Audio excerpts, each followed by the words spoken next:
स्वागत आहे तुमचं आमू डेली ब्लॉगिंगमध्ये. आज काय दुपारी झोपच येत नव्हती, मी सगळी कामं वगैरे आटपले होते. मग चला मला जिकडला पोर्च वगैरे घासून धुवून घेऊया. ते काम झालं तोपर्यंत थोडं बसावं मला, तोपर्यंत सासूबाई म्हणलं चला खोबरं किसून घे, का नाही तर म्हणता येणार नाही. चला म्हणलं 1 किलो खोबरं होतं, किसायचं होतं. एक खोबरा किसला तोपर्यंत खूप कंटाळा आला. तर लावलं यांना कामाला.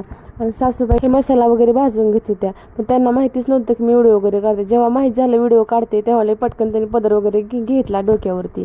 आणि तुम्हाला मी आज दाखवणार आहे आमच्या भावांचं पहिलं घर, म्हणजे माझ्या सासू-सासऱ्यांचं घर. हे म्हणजे इथं कोणी राहत नाही बरं का. इथं म्हणजे की तिकडं पसरा जास्त असल्यामुळे की इथं पसरा आणून ठेवतोय आम्ही. इथं हौद वगैरे, आंघोळीचं बाथरूम वगैरे आहे इथंच.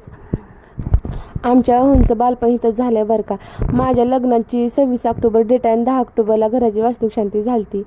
आणि ते म्हणजे नवीनच घर बांधलं होतं बरं का त्यावेळेस, म्हणजे लग्नासाठीच बांधलेलं आहे. मी जिथं राहते तिथं इथं कोणी राहत नाही, जिकडं पसरा जास्त असल्यामुळे तिथं काय थोडंसं जास्त झालं पसरा इकडं आणून ठेवतो बरं का आम्ही. चला आजच्या पुरतं एवढंच होतं. चला भेटू उद्याच्या ब्लॉगमध्ये, तोपर्यंत बाय बाय.